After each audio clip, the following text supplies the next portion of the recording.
In this video, pag-uusapan natin yung Wisp Plus and also mag-enroll na rin tayo online. Ito ay para sa mga locally employed na members ng SSS. And kung first time mo sa channel na to and gusto mo pa ng mga online tutorial videos katulad nito, please click the subscribe button. Mula mismo sa website ng SSS, makikita natin yung updated na contribution dapat natin monthly o yung binabawas sa sahod natin na siyang nire-remit sa SSS. At yun yung magiging contribution natin para nga naman in preparation sa pagtanda natin o yung may receive nating pension. And in this video, pag-uusapan kasi natin yung pag-enroll sa Wisp Plus, lalo para sa mga locally employed na members ng SSS. Ibig sabihin nito, di ba monthly may kinakaltas na lang sa sahod natin na siyang pino-forward sa SSS.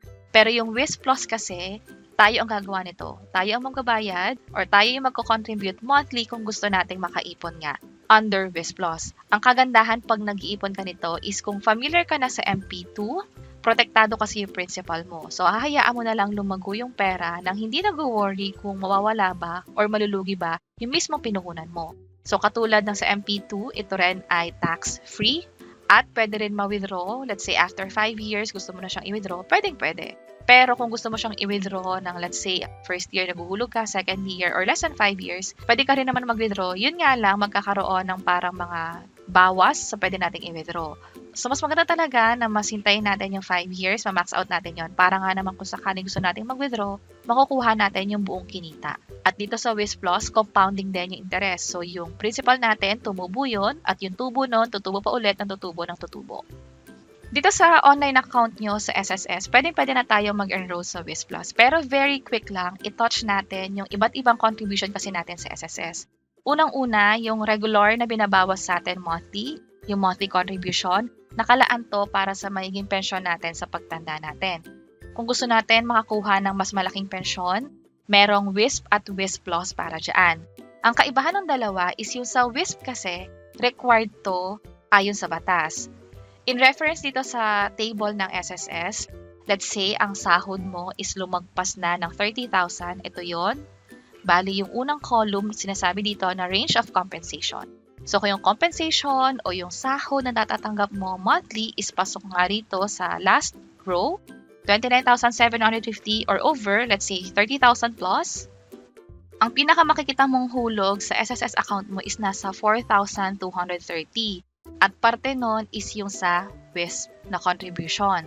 Itong Wisp contribution, ang binabawas sa'yo is nasa 450 pesos.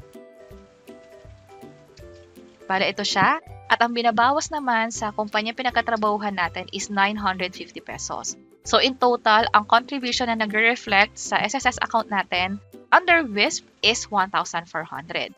So same goes for other salary or sahod. So, halimbawa, ang sahod mo is nasa 20,000 pesos or pasok dito sa bracket na to.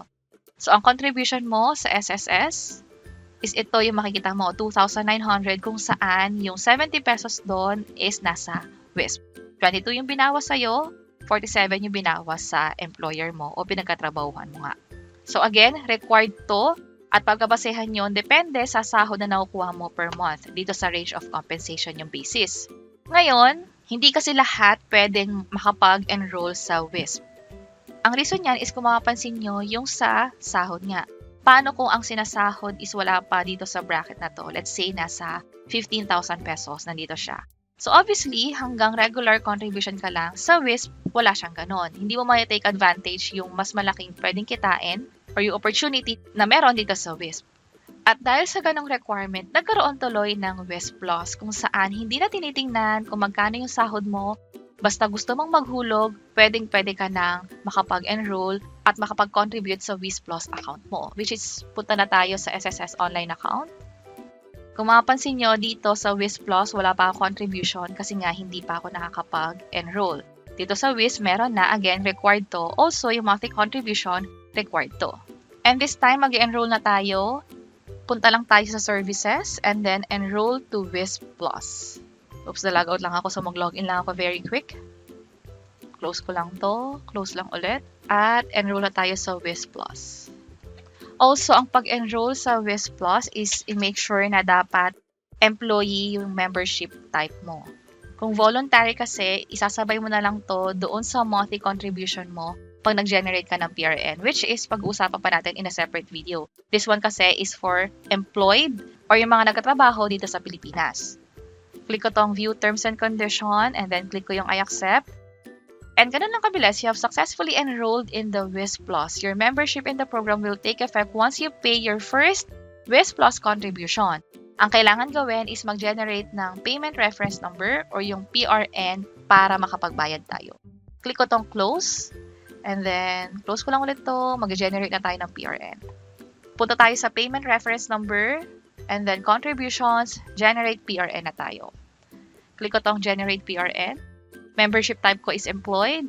And then, automatically naka-check yung Wisp Plus dito. Hindi mo to ma-uncheck.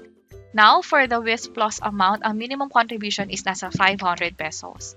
So, pwede mo itong dagdagan basta hindi ito bababa sa 500 pesos nga. So, click ko tong submit request. And then, click ko tong OK. So, meron na tayong payment reference number.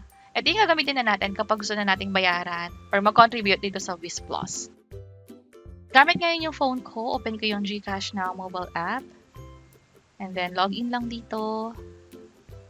Ang gagawin ko is magbabayad na tayo. So, tap ko tong bills. And hanapin natin yung government. Ito siya.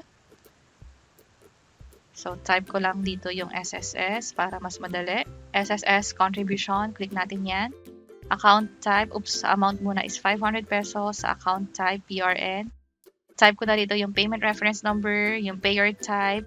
Piliin ko dito is... Now, for the email address, optional lang nalagyan. Pero sa akin, nalagyan ko na rin. Nakompleta ko na lahat ng information, yung account type, PRN, payer type, and email address. For this, 8 pesos yung charge. And then, in-check ko na lang tong insurance na part. Tap ko na yung sa next. Now, i-double check lahat ng info dito, especially yung payment reference number.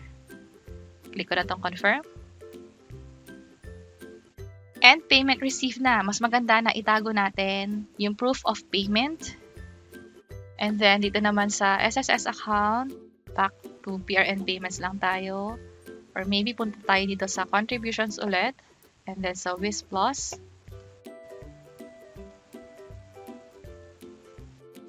And ito na, nag-reflect na agad yung payment ko. Ganon kabilis dito sa SSS. Na-credit yung ginawa kong pagbayad sa GCash. At may contribution na ako finally dito sa Wisp Plus. So nakita natin na mabilis mag-enroll sa Wisp Plus. Pwedeng-pwede ito para sa mga members ng SSS na let's say hindi pasok sa Wisp or gusto dagdagan yung contribution nila at ma-take advantage yung possible na paglago ng pera under Wisp Plus nga ng SSS. At sana nakatulong tong video na to. Kung pakiclick ang like button at para sa iba't ibang mga tutorial videos pa, pwede nyo i-check itong mga nasa baba. Sana makatulong and see you sa mga next videos. Bye-bye!